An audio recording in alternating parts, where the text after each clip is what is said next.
Good evening, and welcome to another exciting edition of Midwest Reviews. Today's review, we're going to be taking a look at the 5 Disney World attractions that we feel need to die. And you may disagree with us, but you then again may agree with us. This is just our opinions. So, without further ado, live from the Cava de Hopez in Phoenix, Arizona, and live from the Casa de Kincaid Studios in Mustang, Oklahoma, this is Midwest Reviews.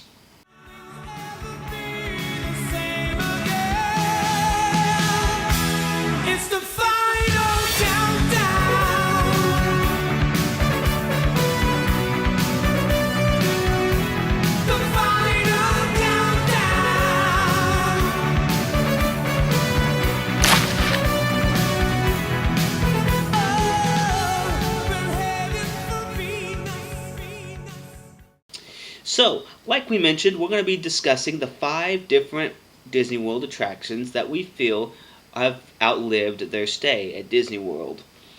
So, this list that we have compiled is not in any particular order as always, but these are just the rides that we personally feel are outdated, or that just need to go bye-bye.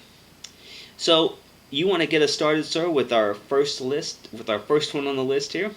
Okay. It opened on March 31st, 2002, and this is Primeval World in Dino Land, USA in the Animal Kingdom. Now, this whole area, with the exception of Dinosaur, is a very tongue-in-cheek theming. And what do we mean by that? Was basically whenever they opened Animal Kingdom, they ran out of money, and so they cheapened out. They basically made this, all of Dino Land, with the exception of Dinosaur, looked like a carnival that had just been set up on this parking lot. They even went to the detail of painting parking spaces, and it's very bad theming. And Primeval World itself is the prime example of everything wrong with that cheap area, because it's just basically an off-the-rack ride with cardboard cutouts, and you look at it and it just looks tacky. So, I don't know how I can say it any plainer than that. It's off-the-rack carnival ride in a theme that's, again, in an area that's very tongue-in-cheek. So, what do you think, sir? Well, I personally can agree with that. Going to Disney World for my second time in 2015 and actually getting to see the ride up close, it definitely did feel like it was a cheap ride. Like, they just, kind of threw something together and said, let's fill up the space with something, so let's put this together. And it is. It's like a weird carnival type of theming, and it's almost like really creepy type, because they make this really weird, cardboard cutouts of dinosaurs, like you're supposed to be traveling back in time. And to me, it almost feels as if they were trying to compete with Universal Studios with some of the rides that they have. But then again, who knows? But I do agree that it is tongue-in-cheek and that it is kind of, a cheap ride.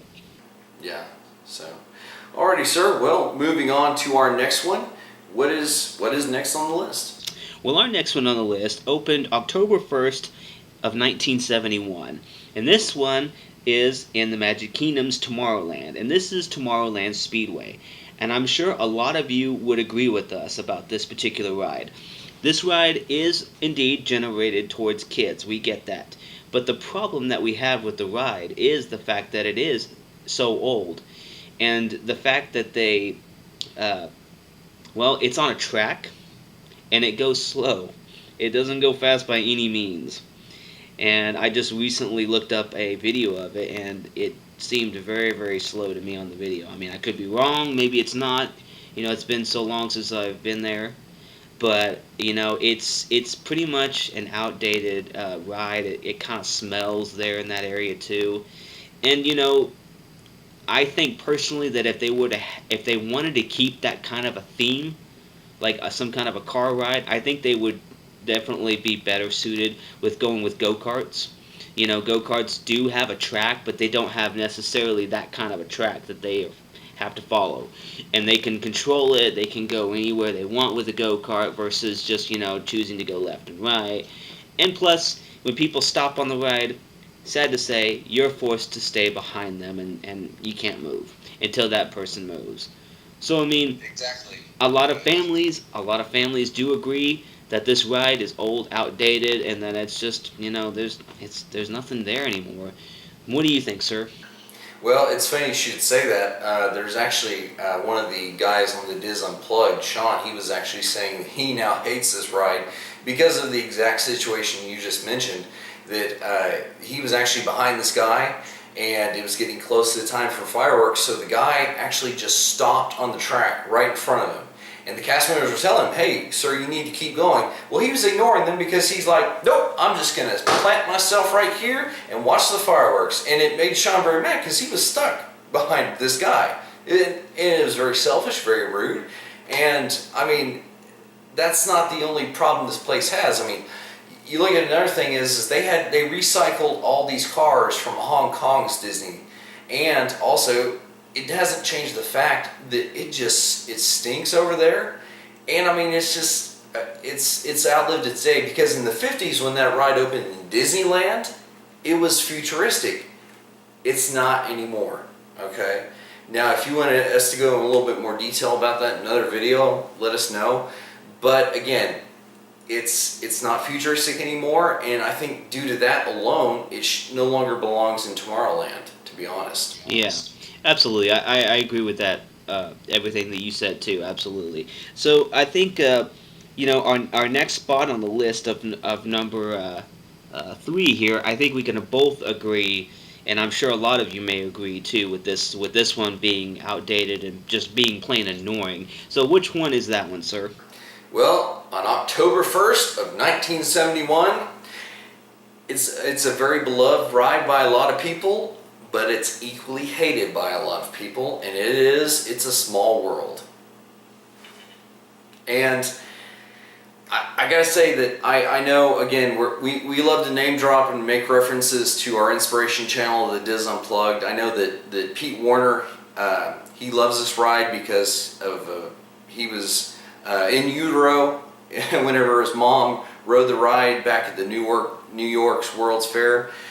But I gotta say that while it does have a novelty of the past, and it was a very novel ride back then, slowly over time it's become very creepy, and a lot of people absolutely hate it because of one feature. And sir, what would that one feature be? Well, as with most Disney World rides, they have songs that are played in the background to help give the illusion of you being in a particular place. The ride for that time was, a lot of people liked it. It was a unique song. It wasn't something that people had heard of before. The problem is the song repeats itself over and over and over again. And after a while being stuck on that ride, that'll drive a man crazy. Or a woman crazy. I mean, anybody. Yeah. The animatronics and everything else about this ride are, not beloved, shall we say. So I'm sorry to say, and like I said, like people like Pete, he loves the ride, and I respect that. I just would, hopefully he would respect the fact that there are those of us that don't share quite the same viewpoint on that. So, other than that, sir, what is next on our list? Okay, next on our list is a ride that replaced Horizons. As we know, in 1994, Horizons briefly closed its doors, only to reopen in December of 1995. Well, officially, the doors of Horizons closed in January of 1999, only to reopen years later in 2003 as Mission Space. Mission Space was a ride designed to simulate what it would be like to basically fly in a rocket to Mars. And, we talked about this in one of our previous videos about Disney World. So it basically simulates the G-forces that you would feel in this ride. Previously, when the ride had first opened up, the ride had only had one basically version of it, and it was called the green version. And it's a little, oh no, I'm sorry, I'm correct myself. It was the orange version is what it was called. And the thing was, it was really, really fast, Well, because of that, they had signs warning people that if you are prone to motion sickness, if you are prone to dizziness, if you have heart problems, this and that, giving a ton of warnings before getting on this ride. Well, some people look at that and go, okay, but I'm still going to ride it. Well, the problem is when you have pre-existing heart conditions, and people that are over the age of 55, they've many of those people have had issues riding that ride due to their being over 55 or due to pre-existing heart conditions. And in one, in a couple of rare instances, two people have died from their heart problems that they had after riding the ride. So the problem that we have is not so much the theming of the ride as it is that Horizons is, there's a lot more people who like Horizons than they do Mission Space. There's not a lot of long lines coming out of Mission Space when you go up there. So it's not like you have to wait for hours to go on to Mission Space. So, I mean, Well, what do you think?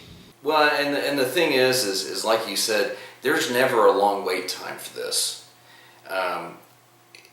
But not comparing it to Horizons, it's an okay ride. It's better than Primeval World, I'll give you that.